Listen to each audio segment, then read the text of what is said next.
Hey everyone, welcome to HFY Galactic Empire Fall. Real human stories, nothing more artificial. Because HFY begins with humanity. I'm Naira Solis. Subscribe. The signal starts now. The loose screw near the elevator call plate turned half a line to the left, then settled back where it had been. Mira saw it because she was already looking at the wall, not the door. People who were waiting usually watched the numbers above the lift. She watched the things around them instead. The panel seam, the thin rubber strip at the base of the frame, the hairline scratch under the service key slot. The screw shifted again so slightly that it might have been vibration. Then it stopped. She pressed the fold in the paper against her thumb and said, "It's stalling before the answer." Beside her, Ilian checked his wrist display without raising his arm much. A habit made for narrow spaces and quiet rooms.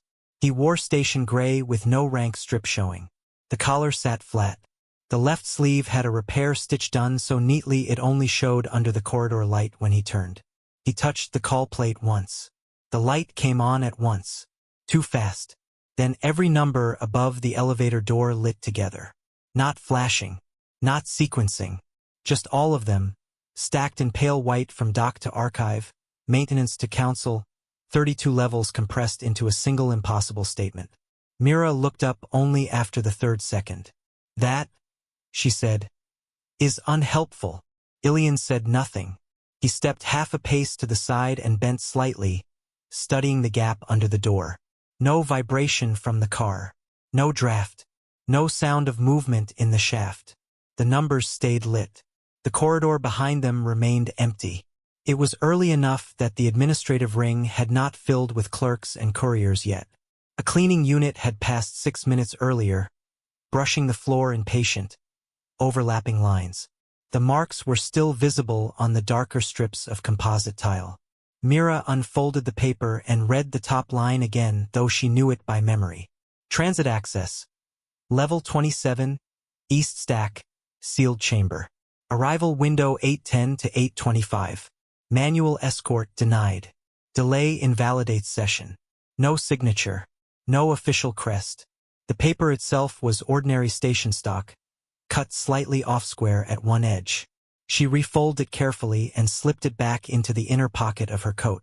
Ilian pressed the service recess below the call plate with the tip of a narrow tool clipped from his belt. The cover clicked open.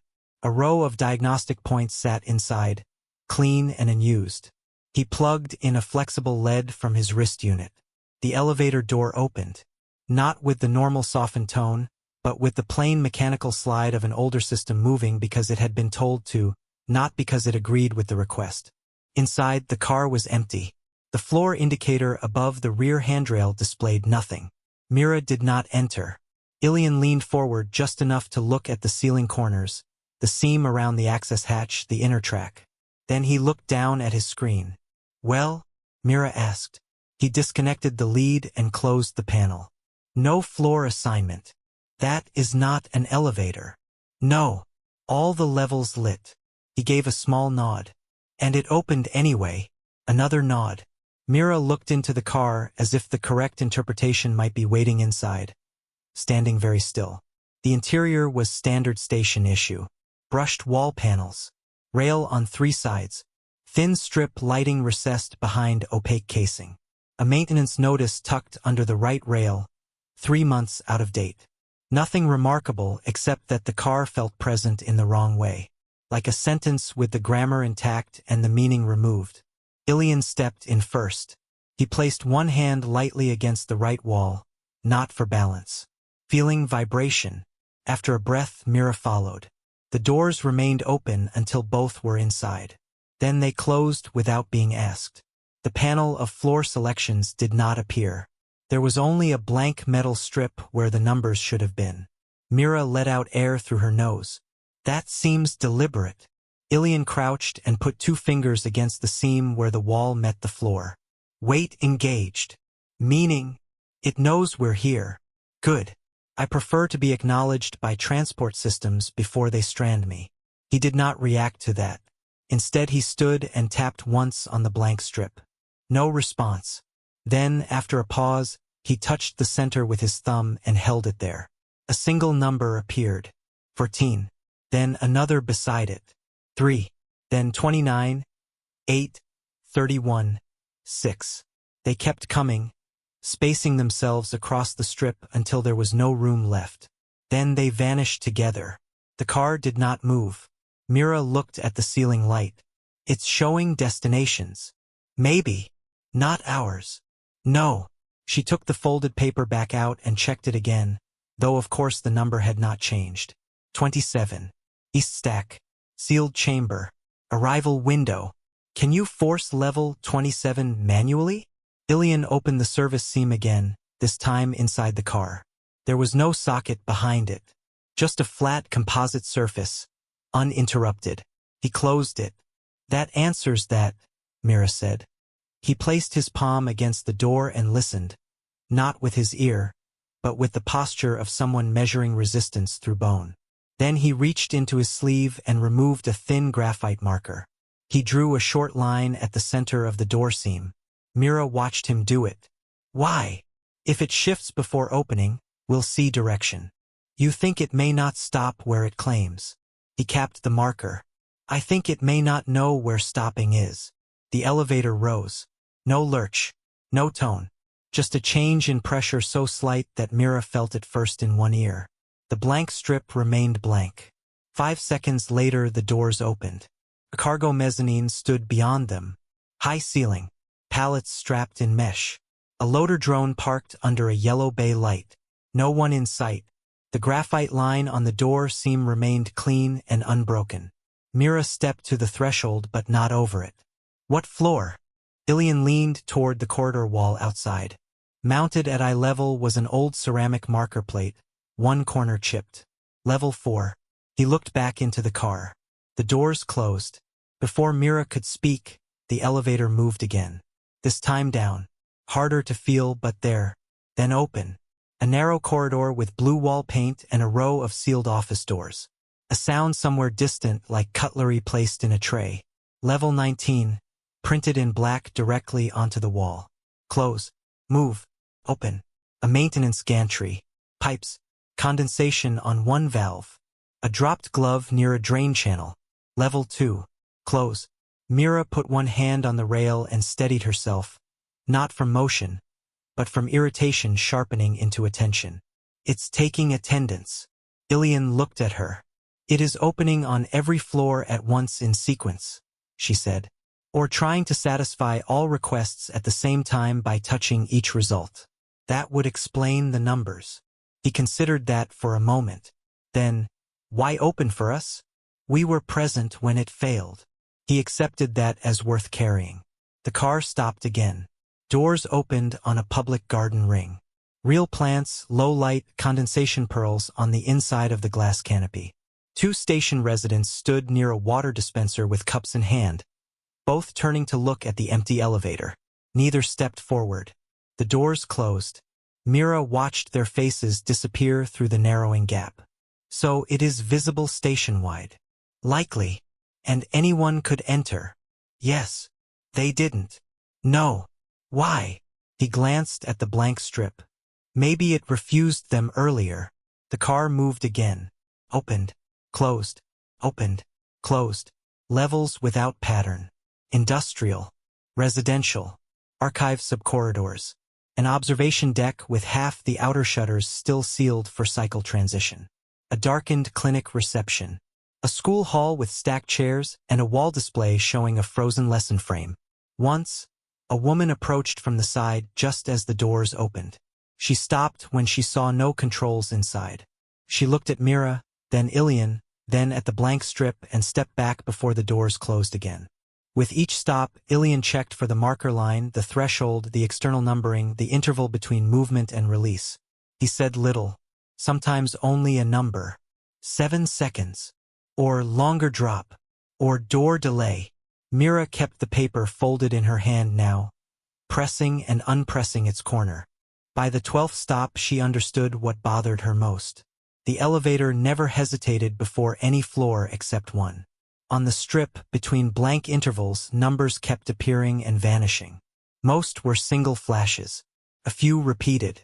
4, 12, 9, 31. 2. Never 27. Not once. The omission changed the shape of everything. Ilian saw it too. He touched the blank strip again and waited. The numbers appeared in another scatter, as if generated by contact. Still not 27. Mira said, "It isn't failing to find our floor." He looked at her. "It's excluding it." The next stop brought them to a narrow service junction with exposed conduit and a locked mesh gate. On the wall outside, beside the stenciled floor number, someone had taped a handwritten note. "Air filters moved 2 west rack. Stop asking." The doors closed before either of them smiled, but the note left a trace of ordinary life in the car, and that somehow made the pattern colder. Ilian unclipped his wrist unit again. This time he did not connect it to the wall. He held it flat against the strip where the controls should have been, letting it listen. A faint pulse answered. Not from the elevator system, from something layered behind it. He adjusted 2 settings. Waited. Adjusted again. Mira watched his hands. They were steady because they always were, but the steadiness had narrowed. Less margin in it. "Hidden channel?" she asked. He nodded once. "Station security?" "No." "Private routing?" "Maybe." That word from him was close to alarm. The car stopped, but the doors did not open. For the first time, the light overhead dimmed by a degree too small to call a flicker. The air shifted, carrying a faint smell Mira knew from old server rooms and sealed instrument bays. Warm dust. Ozone. A circuit waking somewhere behind a wall. The blank strip lit with a single line of text. Access path incomplete. Then it cleared. Mira read it twice even though it had vanished. Incomplete because of us? No. Because of level 27? He looked at the ceiling panel, then the floor, then at the seams in the sidewalls. Because something is missing. The elevator moved again, slower this time. When the doors opened, they were facing a dead wall 3 feet away. Not another corridor. Not a sealed door. Just wall paneling close enough to touch without stepping out. Matte gray. One small maintenance stencil near the base. The doors remained open. Ilian crouched immediately and examined the threshold. No hallway track beyond it. No floor continuation. The car had opened into a construction void or a service cavity, but the wall was too close for that. Mira leaned slightly and saw, near the lower right edge, a vertical line where 2 panels met, poorly aligned. One side sat half a finger deeper than the other. "There," she said. Ilian reached toward it but stopped short of contact. He checked the side frame of the elevator first, then the upper corners, then the floor. Satisfied by nothing, but finding no obvious trigger, he stepped across the threshold. The wall did not react. He put 2 fingers against the misaligned seam. Pressed. Nothing. Pressed higher. Still nothing. Mira unfolded the paper completely this time. The off-square edge caught against her glove. Under the printed instruction lines, almost invisible unless the sheet tilted toward the light, was an indentation. Not ink. Pressure.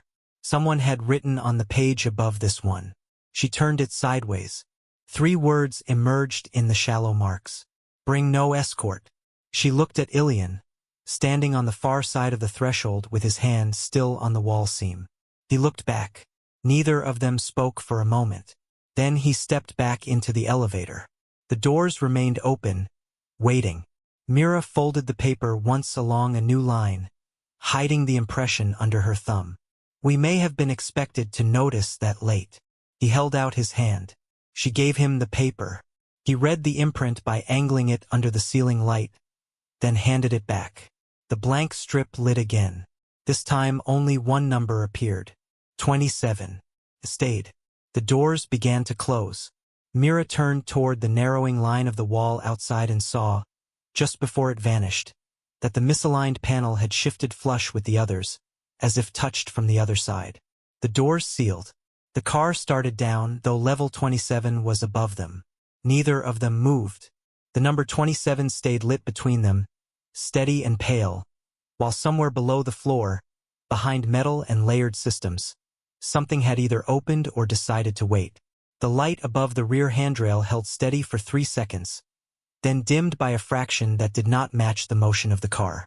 Mira noticed it because she had fixed her attention on that strip of light instead of the number between them. The dimming came late, after the sense of descent had already settled into her ears. Correction, not a response. She shifted her weight half a step to the left.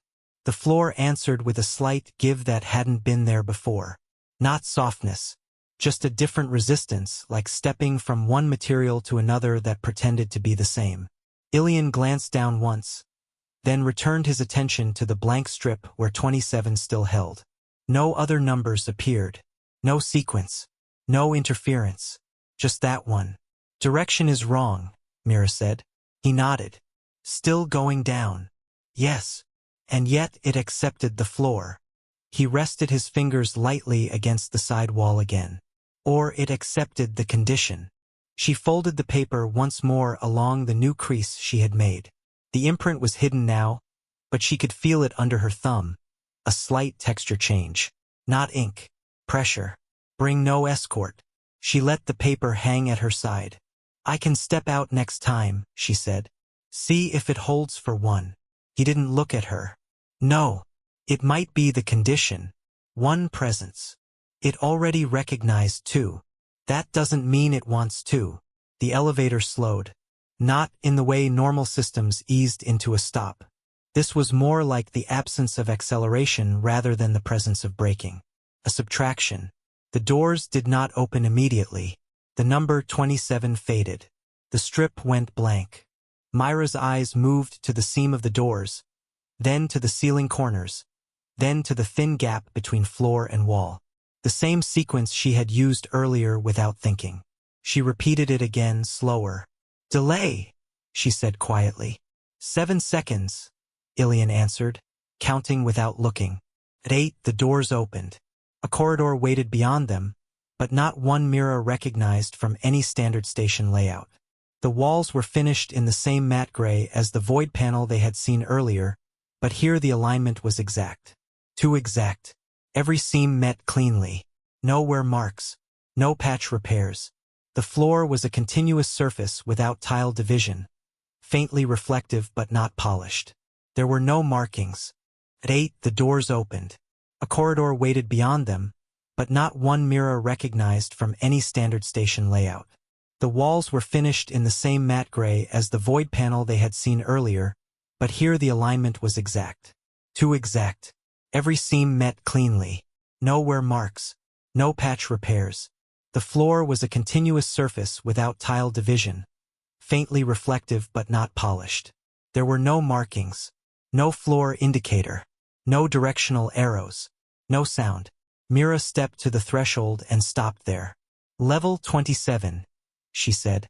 Ilian did not move. He leaned slightly forward, studying the floor beyond the threshold. Then he crouched and placed the edge of his tool just over the line where the elevator floor met the corridor. He lifted it again. No difference, he said. Material. Same density. Same response. But not the same place. No. Mira looked down the corridor. It extended in both directions with no visible end. No doors. No intersections. Just length. Hidden layer, she said. Built inside the stack. He stood. Or replacing it. She turned her head slightly. That would require clearance above station authority. Yes. Which we do not have. No. The elevator remained open behind them, waiting without signal. Mira stepped forward. The moment her weight shifted fully into the corridor, the air changed. Not temperature. Not pressure. Something closer to resistance.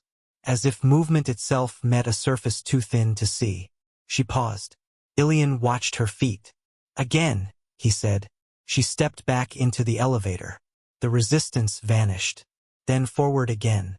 It returned. She took 2 steps this time, testing the rhythm. The effect held steady beyond the threshold, not fading with distance. Measured, she said. He joined her, stepping across without hesitation. For a brief moment, the resistance sharpened, then leveled. It did not increase further. Behind them, the elevator doors closed. No sound marked it. Mira turned at once. The seam where the doors had been was gone. Not hidden. Not disguised. Gone. A continuous wall now occupied that space, identical to the rest of the corridor. She walked back 3 steps, then stopped where she estimated the threshold had been. She reached out and touched the wall. Smooth. Unbroken. Ilian knelt again, running his fingers along the floor where the line should have been. Nothing. Return path removed, Mira said. Or delayed. She looked at him. You expect it to come back? He stood slowly. I expect it to observe. They stood there for a moment, both facing the space where the elevator had been, neither attempting to force a reaction from it. Then Mira turned and began walking down the corridor to the left. She chose left without comment. Ilian followed. Their footsteps made almost no sound. The floor absorbed impact in a way that felt deliberate, like a system designed to prevent accumulation of noise rather than simply dampen it. Mira counted her steps without speaking. 20, 40, 60. At 80, she stopped. Length is inconsistent, she said. Ilian glanced ahead, then behind. The corridor looked identical in both directions. No visible markers to measure distance against. What did you expect? He asked. A turn. A door. Something to break the pattern. He nodded slightly. Pattern is the structure. She resumed walking. At 120 steps, something changed. Not ahead. Not behind. Underfoot. A faint shift in texture. Not enough to see. Only enough to feel through the soul. Mira stopped again. She crouched and placed her palm flat against the floor. Here. Ilian stepped beside her and did the same. A line. Invisible to the eye, but present to touch. A seam that did not reflect light differently, but carried a different temperature. Boundary, he said. Between what? He didn't answer. Mira stood and looked forward. The corridor continued, but the sense of resistance in the air deepened slightly beyond that line. She crossed it. Ilian followed. The change held. Not stronger, just acknowledged. They continued. At 160 steps, the first visible feature appeared. Panel in the wall. Not a door. A recessed rectangle waist height with a single indentation in its center. Mira approached it slowly. No markings, she said. Ilian examined the edges. Not mechanical. Then what? He did not respond. She reached out and hovered her hand over the indentation. Wait, he said. She stopped. He took the paper from her, unfolded it, held it flat against the panel. The indentation aligned exactly with the folded edge she had created earlier. Not by design of the paper, by adjustment of the fold. Mira watched that alignment settle. Then she pressed the paper lightly into the recess. For a moment, nothing happened. Then the panel accepted it. Not pulling, not opening, just allowing the paper to pass through the surface as if the material had changed state. Mira withdrew her hand. The paper remained. Inside, the panel surface returned to solid. They waited. 3 seconds. 5. At 7, a line appeared in the wall above the panel. Horizontal. Thin. Then it widened. A seam forming where there had been none. The wall split open along that line. Not sliding. Not retracting. Separating. Behind it, a room. Small. Bare. A single desk at the center. A chair positioned slightly off alignment, as if someone had stood up without correcting it. A light above, identical to the one in the elevator. Dim by a fraction. Mira stepped inside. The resistance in the air dropped immediately. Ilian remained at the threshold for 1 second, then followed. The wall closed behind them. No sound. The room held steady. Mira approached the desk. On its surface lay the paper. Unfolded. Flattened. The imprint no longer faint. Clear now. Bring no escort. Beneath it, a second line. Not printed. Not indented. Displayed. As if written from beneath the surface.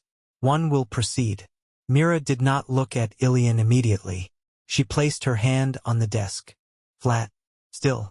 Then she shifted the chair into alignment with the desk. A small movement. Precise. Ilian watched it. Then he moved to the wall and placed his hand against it, the same way he had done in the elevator. Testing. Listening. Nothing answered. Mira sat. The chair accepted her weight without sound.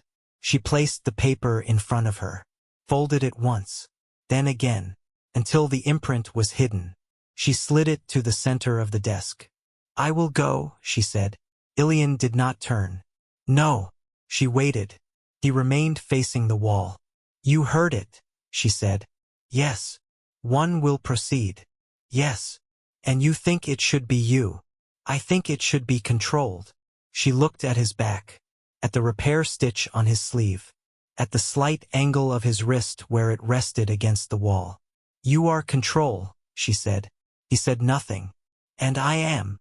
Not replaceable." The word sat between them. Not heavy. Just exact. Mira leaned back slightly in the chair. The light above dimmed another fraction. Again, not matching any visible action. A delay. She noticed it. He noticed her noticing it. "Observation continues," he said. "Yes." She stood. Walked to the wall opposite him. Placed her hand against it. Nothing. She stepped back. Looked at the desk. At the paper. At the chair she had aligned. Then she moved the chair again.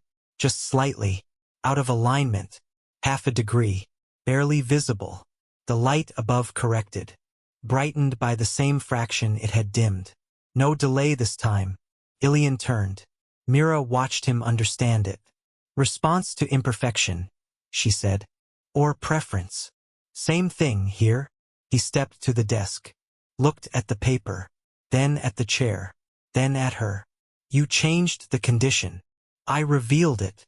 They stood in the small room, both aware now that the system was not simply observing. It was selecting. Not based on presence. Not based on instruction. On deviation. On who introduced it. The wall behind the desk opened. Not along a seam. Through it. A doorway forming where no structure had been defined. Beyond it, another corridor. Narrower. Darker. Mira did not move. Ilian did not move. The doorway remained. Waiting. The edge of the new doorway held steady, but the shadow inside it shifted a fraction later than the room's light. Mira noticed the delay because she had stopped watching the opening itself and had begun watching its boundary. The outline remained fixed, a clean vertical cut through the wall. But the darkness within it responded half a beat behind her slight movement to the right.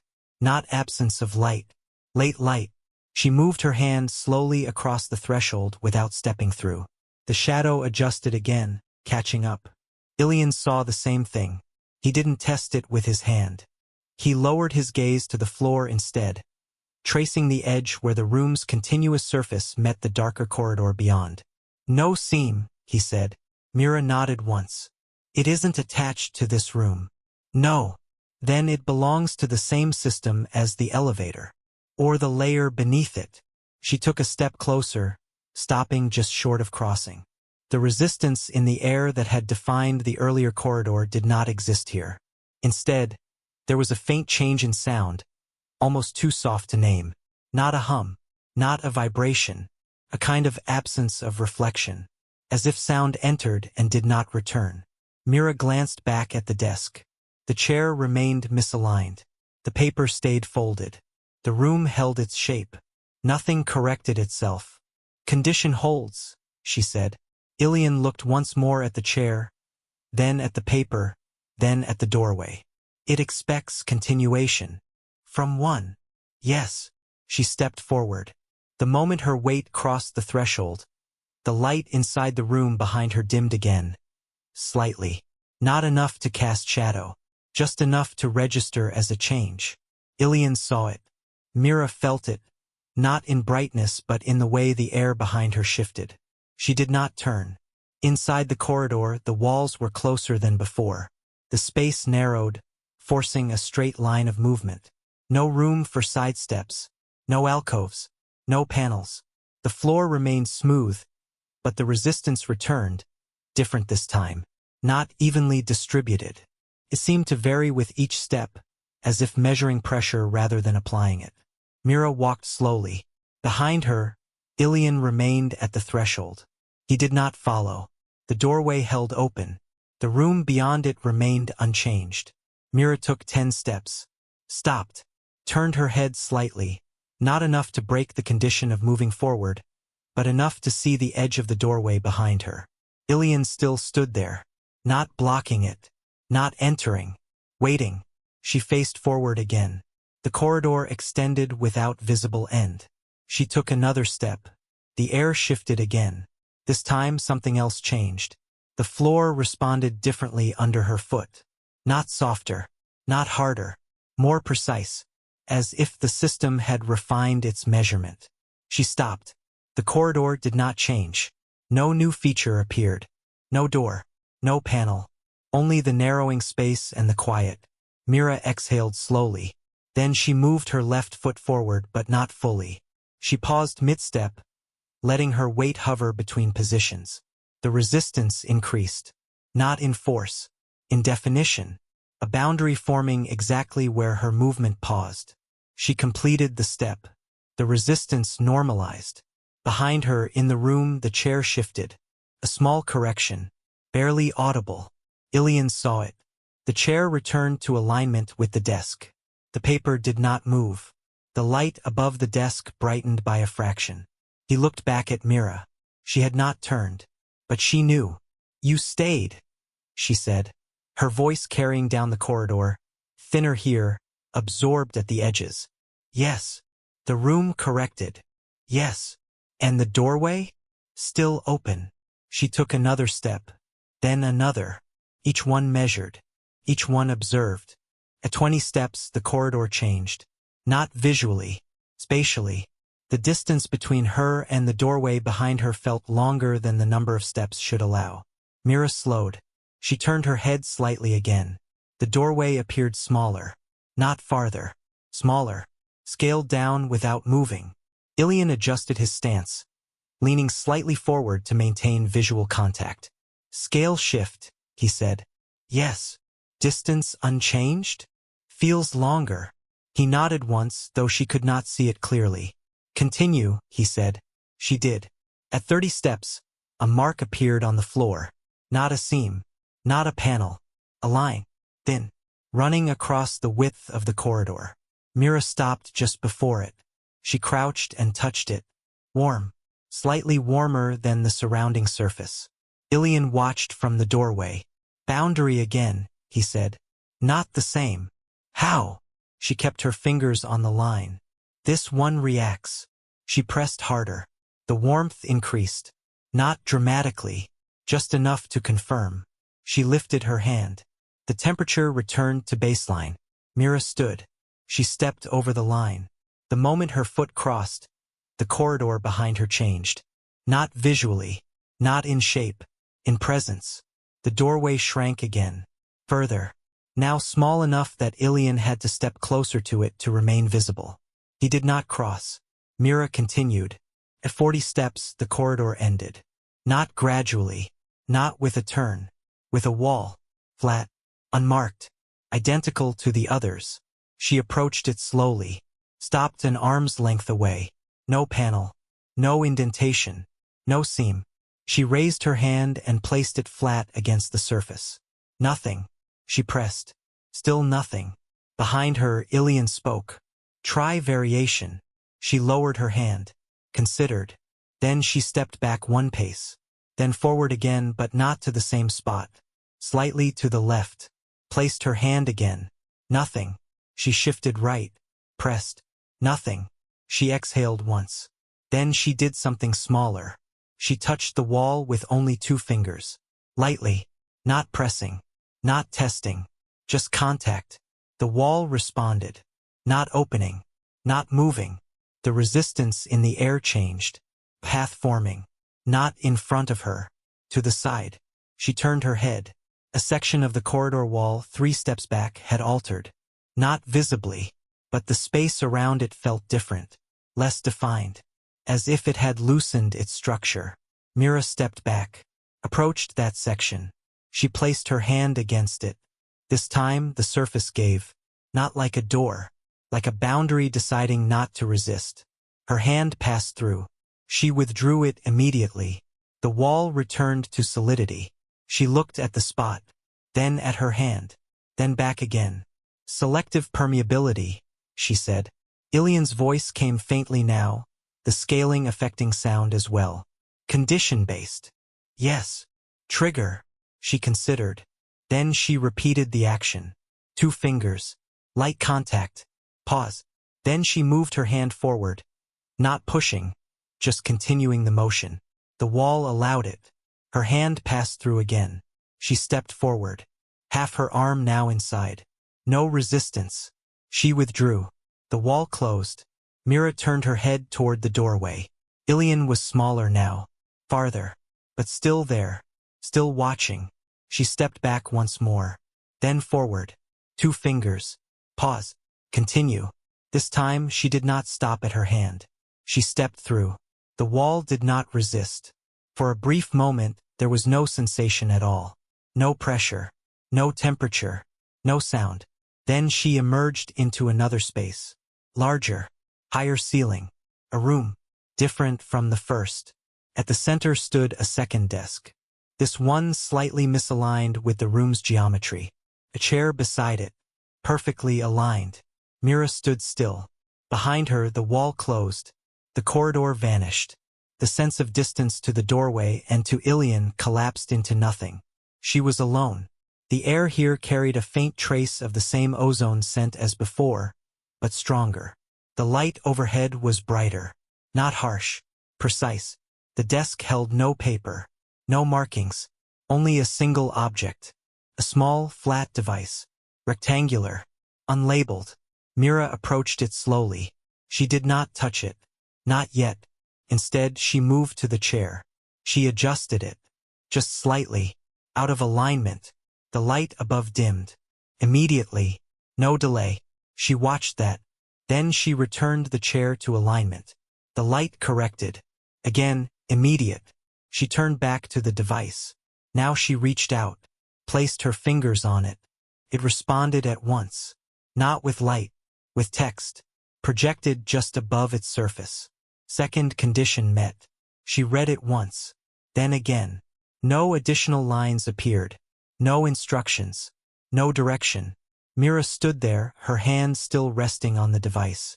In the absence of guidance, she did nothing. She waited. The room did not change. The light held steady. The air remained still. After several seconds, she lifted her hand. The text vanished. She stepped back. Looked at the desk. At the chair. At the space around them. Then she did something small. She moved the device. Just a fraction. Out of its central position. The light dimmed again.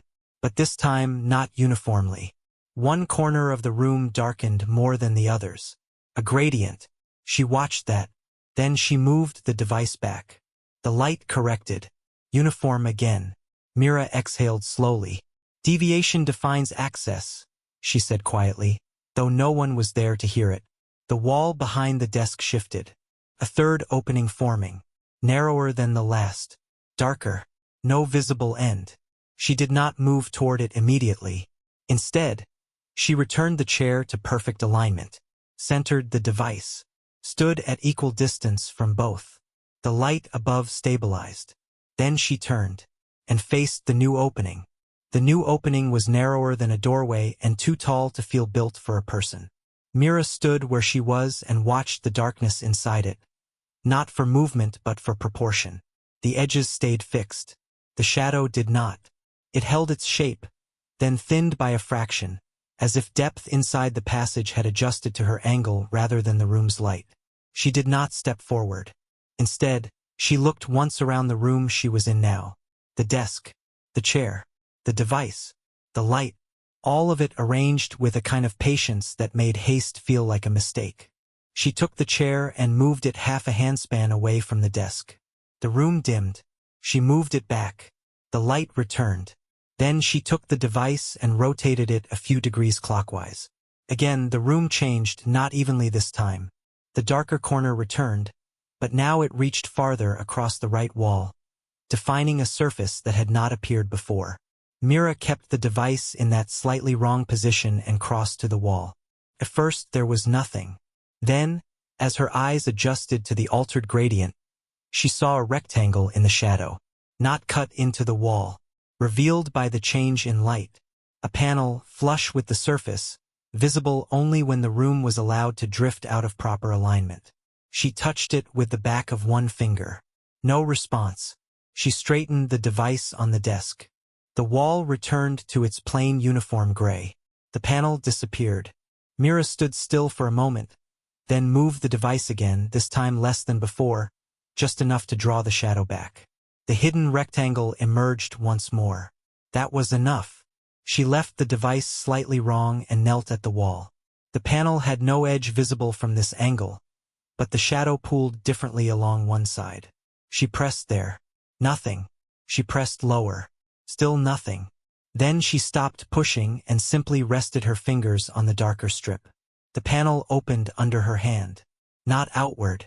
Not sideways. It softened, the way the corridor wall had softened for her earlier, and her fingers passed into a shallow cavity. There was something inside. Smooth, thin, fixed in place. She drew it out. A card about the size of her palm. Not plastic. Not metal. Too cool to be composite, too light to be anything dense. One side was matte black. The other had a narrow white line near one edge. No writing. Mira stood with the card in her hand. The room remained dim because the chair and device were still slightly off. She turned the card over once. Then again. Nothing changed. She took it to the desk and set it beside the device. The device lit immediately. Sequence available. Below it, after a pause, error. Second presence unresolved. Mira read that twice. Second presence. Not second condition. Not second object. Presence. She looked around the room without expecting to find anyone in it. The room remained empty. The opening behind the desk remained open. The light held steady in its slightly dim state. Then she understood. Not here. Elsewhere. Ilian, she said, though the sound felt too local, too absorbed to travel. Nothing answered. She picked up the card again and held it above the device. The text vanished, then returned. Error. Second presence unresolved. The wording itself mattered. Not detected. Not removed. Unresolved. Which meant the system still considered him part of the same process. Mira set the card down and moved the chair back into perfect alignment. The room brightened. The shadow on the right wall vanished. The hidden panel was gone again, though she now knew exactly where it was. She centered the device. Waited. Then, with the room fully corrected, she carried the card to the narrow opening and stepped through. The passage beyond was not really a corridor. It was too tight for that word. More like an access throat-built inside structure rather than architecture, with walls close enough to feel them with both hands if she chose to. The floor sloped almost imperceptibly, not enough to call it descent, but enough that her body noticed before her eyes did. She moved carefully. No resistance in the air now. No shifting scale. Just compression. Space deciding how much of her it wanted to permit at once. After 12 steps, the passage widened enough to let her turn her shoulders. After 20, it opened into a chamber no larger than a maintenance node. There was no furniture here, only a wall display, dark at first. Beside it, another shallow recess sized for the card. Mira did not hesitate this time. She inserted the card. The display lit at once. Not with text but with a map. Helix Administrative Spire. Sectional view. Not public schematic. Too detailed. It showed service layers behind known transit routes, sealed maintenance shafts, obsolete conduit runs, partition walls that did not exist on any station plan Mira had ever seen. Level markers ran up the side. She found 27 at once. Or what should have been 27. There was a blank space in the station stack where the level should have been, like a page cut from a book while leaving the numbering intact. 26. Gap. 28.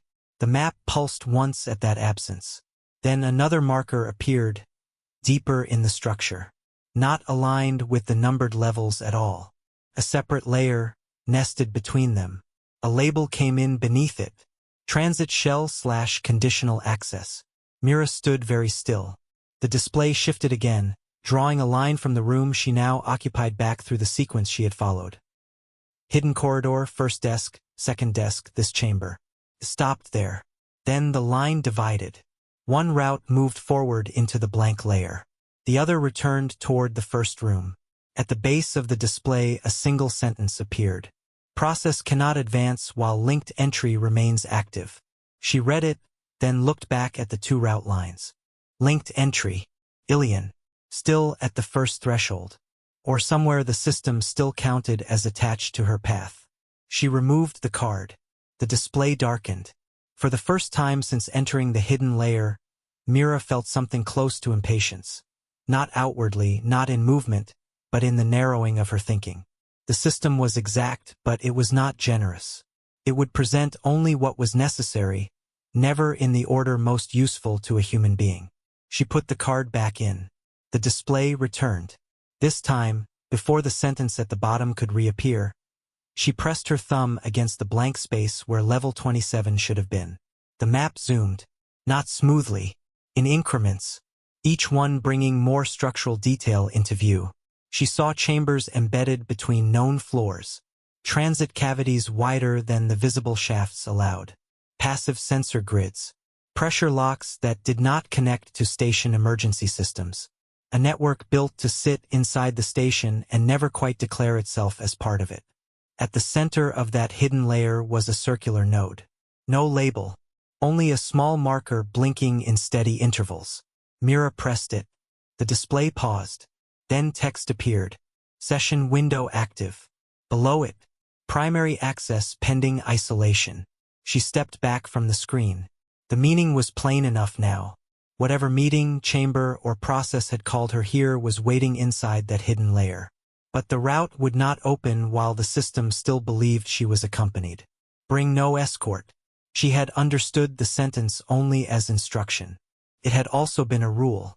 She pulled the card free and left the chamber at once, moving back through the narrowing passage toward the second room. The slope felt more obvious in reverse. Upward now, though not by much. Her footsteps remained quiet, the walls close and indifferent. When she entered the second room, nothing had changed. Desk centered. Device centered.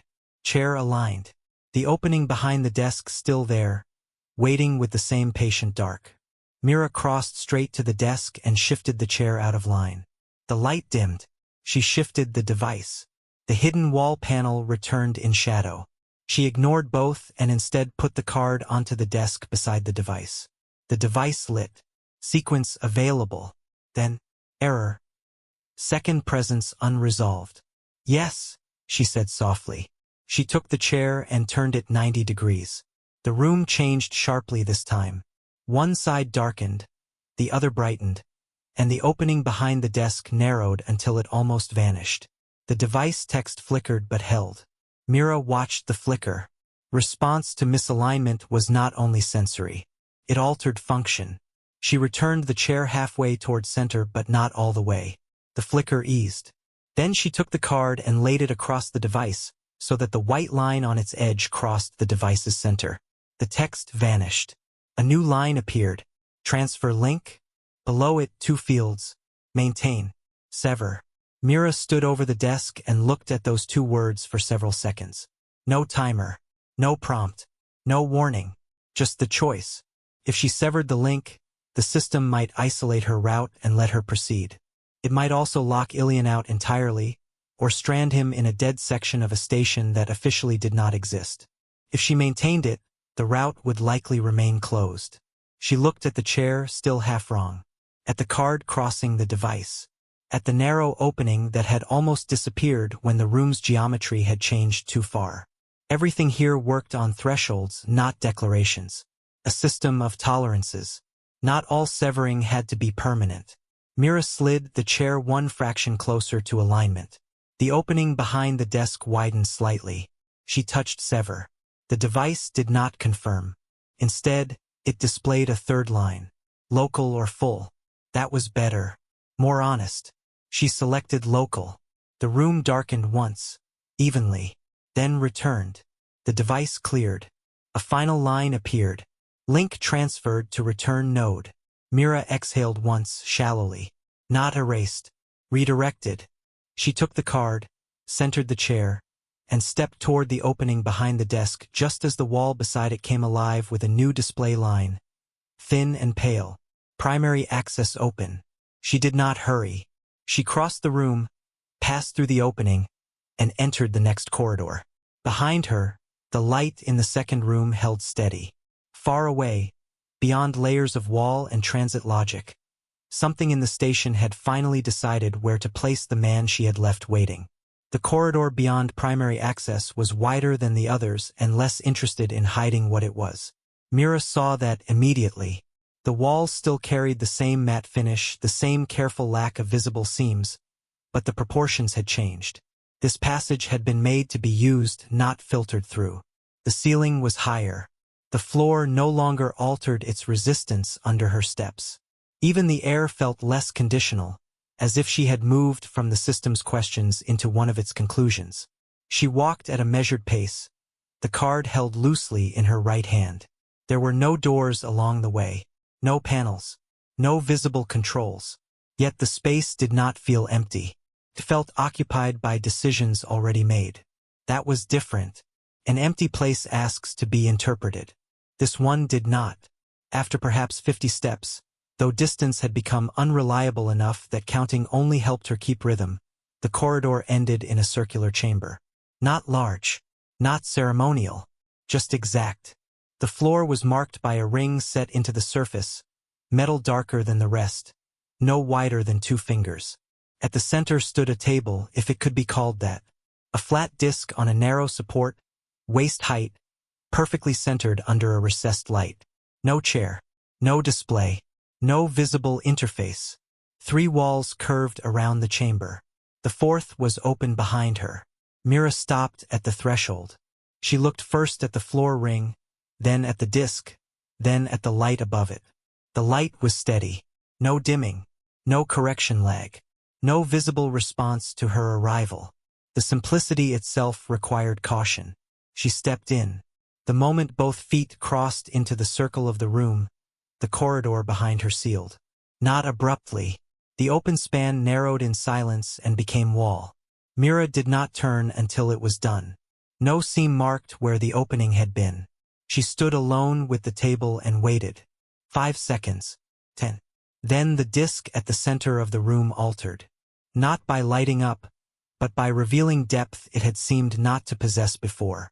A shallow depression formed at its center, exactly the size of the card. Mira looked at the card in her hand. Then she looked around the room once more. Nothing else invited action. She crossed to the disc and placed the card into the depression. It settled without sound.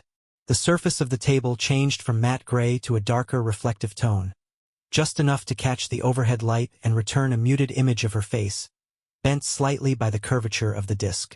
Not a mirror, more like a polished instrument surface. Text appeared. Session confirmed. A second line followed. Delegate arrival accepted. Mira did not move. Delegate. Not guest. Not witness. She watched for more. After a pause, the reflective surface shifted again. A diagram emerged, simple this time, almost spare. 2 vertical lines. Between them, a series of short horizontal crossings. Some complete, some broken, one absent altogether. No labels, no explanatory text. Mira studied it in silence. A system of routes, perhaps, or agreements, or failures. Her eyes settled on the absent crossing. The missing one sat slightly above center. Level 27, she thought, though nothing on the display confirmed it. The table responded. Not to touch. To recognition, perhaps, or to the pause of her gaze. The absent crossing brightened. Then the whole diagram dissolved. A voice began, not from a speaker, not exactly, but from the room itself. Soft, neutral, and so precisely controlled that it almost failed to sound human at all. Transit integrity is maintained by omission. Mira said nothing. The voice continued. Visible systems preserve movement. Hidden systems preserve consequence.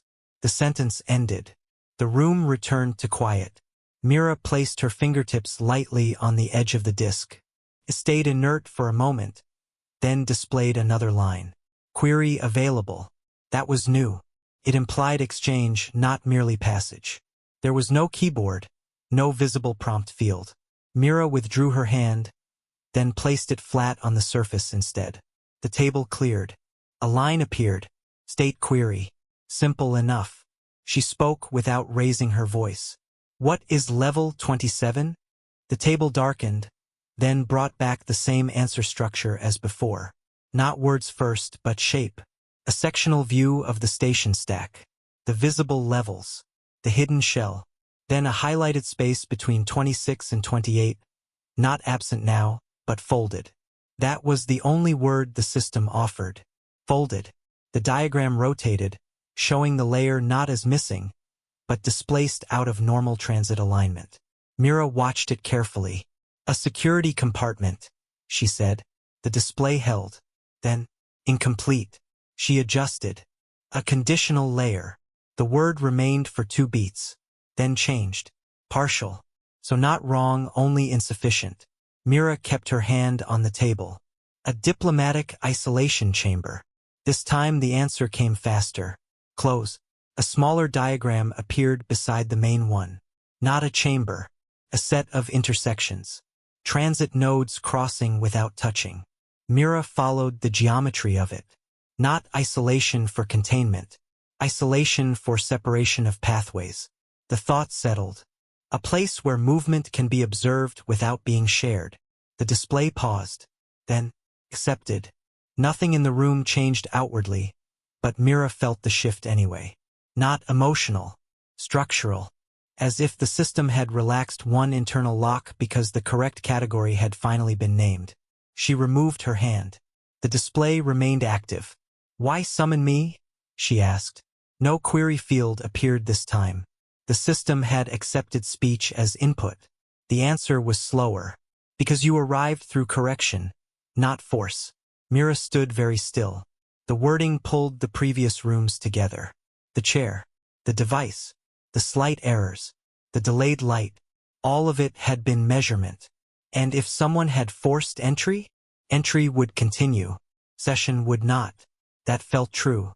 A breach was not the same as acceptance. A route could be open mechanically and still fail the purpose it was built for. Mira looked around the room again.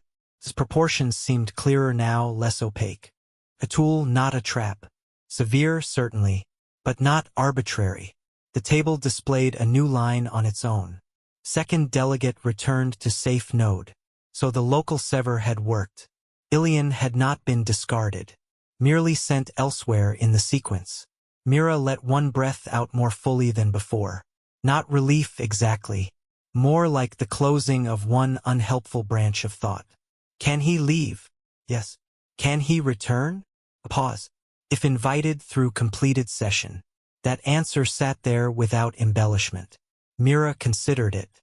Then, who built this? The table darkened almost to black. For a moment she thought it might refuse. Then a different kind of display appeared. Not diagram. Not text. Records. Short fragments. Dates without public format. Transit revisions. Interface changes. Language layers updated and stripped back. What mattered was the span. The system had existed longer than Helix Administrative Spire in its current form. Portions of it predated the diplomatic sectors entirely. It had been incorporated, not constructed from scratch. At the end of the sequence, one final line appeared. Continuity authorized by successive custodians. Public identification unnecessary. Mira gave the faintest tilt of her head. That was close enough to an answer and close enough to a refusal. A hidden institution, then, or a function that outlived any one institution and learned how not to be removed. The table cleared again. Another prompt. Query available. This time Mira did not ask immediately. She thought about the note impressed into the paper. Bring no escort. Not because of secrecy alone. Because shared presence altered the quality of arrival. The whole system had been arranged to prevent momentum from becoming authority. To require a person to move, notice, correct, and choose without leaning on rank, force, or numbers. One idea repeated in mechanical forms. Transit integrity is maintained by omission. Not everything needed to be connected directly to remain part of the whole.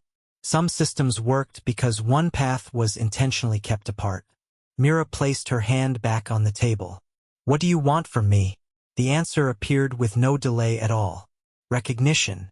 Then, beneath it, and decision. The room brightened slightly, not dramatically, just enough to reveal a line in the curved wall to her left. A door outline. The first clearly visible one in the chamber. The table split its display into two fields. On the left, maintain fold. On the right, integrate path. Mira read both. No explanation was offered, but the meanings were close enough to grasp. Maintain fold. Preserve the hidden layer as it was. Keep level 27 outside ordinary transit. Summoned only by condition. Integrate path. Attach it to the visible station. Make it reachable, perhaps regulated, perhaps known. Useful to more people. Vulnerable to the same. Neither option was obviously safer. Neither obviously right. She looked at the new door outline in the wall. What is through there? Custodial records. Of course. Evidence after decision, not before. The system was not trying to persuade her. It was preserving the sequence of responsibility. Mira removed her hand and stood back from the table. There was enough quiet in the chamber to hear the faint movement of fabric when she turned her wrist. Enough quiet to notice the slight warmth left in the disk where her hand had rested. She thought of Ilian standing at the threshold, then being reassigned by a choice he could not witness. She thought of the station above them, running on public routes, schedules, permissions, visible authority. She thought of the people the elevator had shown them in passing. The woman who stepped back, the residents in the garden ring, the old note taped in a service junction. A station was not only its formal systems. It was also the spaces kept from collapsing into each other. Integrate path sounded cleaner. More honest, perhaps. It also sounded like the kind of decision that convinced itself it was improving access while quietly stripping away purpose. Mira stepped around the table once, slowly, looking not at the options but at the room itself. The darker ring in the floor, the centered light, the absence of any chair. No one stayed here casually. No one ruled from it. One arrived, one decided, one left. When she came back to the front of the disk, the two options remained unchanged. She placed her hand on maintain fold. The room did not react immediately. Then the line of the hidden door to her left faded. The options disappeared. A single sentence appeared in their place. Decision recorded. Below it, continuity preserved. Mira withdrew her hand. No triumph followed. No confirmation tone. Just the chamber returning to itself. After a few seconds, the corridor behind her reopened in the curved wall. Same width as before. Same quiet geometry. The card rose slightly from the depression in the table, enough to be taken. Mira picked it up. The surface of the disk went dark. Before she turned to leave, one final line appeared, faint but legible. Second delegate may now rejoin at exit node. Then it vanished.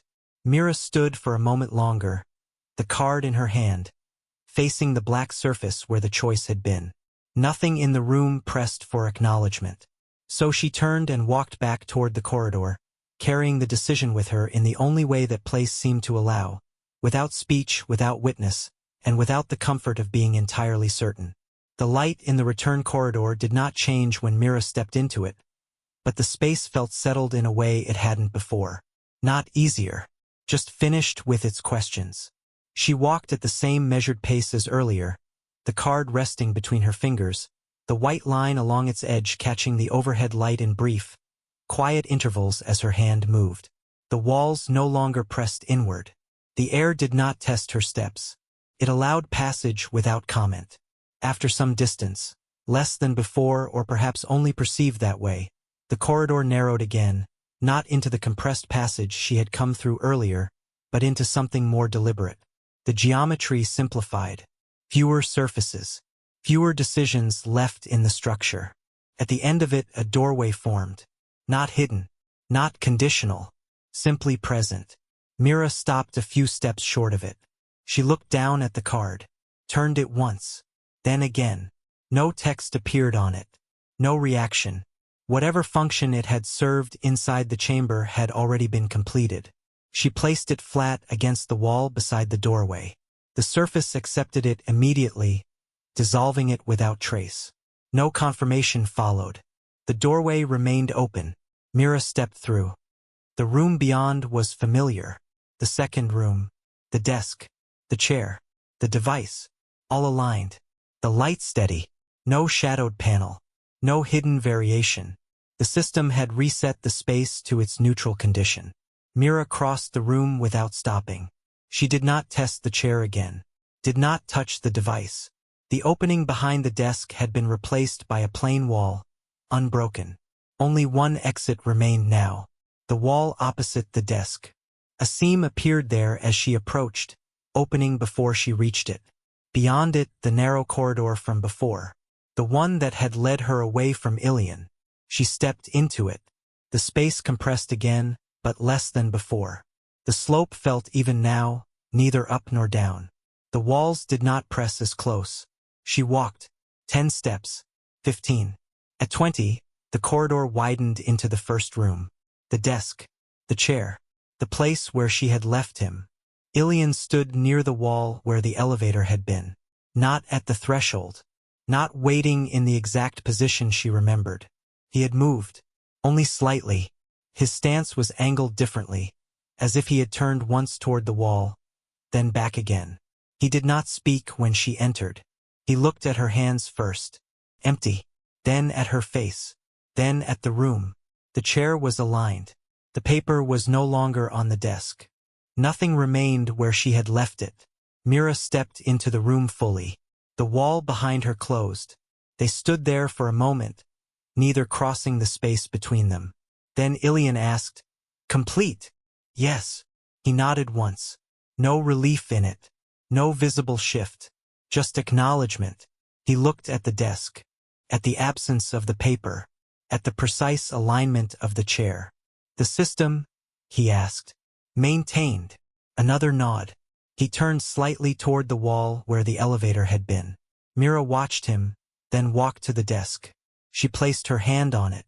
Nothing responded. The surface remained inert. No text. No light. The process had ended. She withdrew her hand. Behind them the wall shifted. Not where the doorway had been before. A new seam. The elevator returning, but not from the same place. The doors opened. Inside, the car waited. Normal. The panel restored. Numbers visible. Sequential.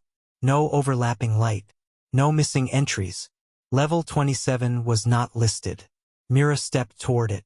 Ilion followed. They entered together. This time, the doors closed with the softened tone of a standard system. The panel displayed the current floor. No label. Just a number. 26. Mira looked at it. Then at Ilion. "Close enough," she said. He pressed the panel. Selected a level above. The elevator moved. Smooth. Predictable. No delay. No deviation. They stood in silence. After a few seconds, Ilion spoke. "Was it there?" "Yes." He did not ask what it was. She did not offer more. The elevator passed a level. Then another. At the third, it stopped. The doors opened onto a familiar corridor, public, marked, inhabited. A pair of station workers stood near a wall console mid-conversation. They glanced at the elevator, then away again, their attention returning to their task without interruption. Mira did not step out. "Not yet," she said. Ilion let the doors close. The elevator continued. Upward. At the next stop, it opened again. A different corridor. Brighter. More populated. A courier moved past without looking inside. Mira watched the motion, the ordinary pace of it, the absence of any awareness of what sat between floors in the structure around them. "Not here," she said. The doors closed. The elevator resumed. At the next level, Ilion pressed the hold before the doors could open.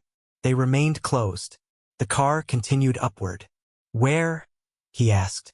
She considered. Not the destination. The exit. There was a difference. "Service ring," she said. "West side." He selected it. The elevator accepted. No hesitation. The movement remained smooth. Mira rested her hand lightly against the rail. The metal felt the same as before. No hidden variation. No resistance. Just material. She looked at the panel again. At the list of floors. 26. 27 absent. 28. A gap that no longer felt like an error. Just a space not meant for transit. The elevator slowed. Stopped. The doors opened. A service corridor. Plain. Functional. Unremarkable. No one nearby. Mira stepped out.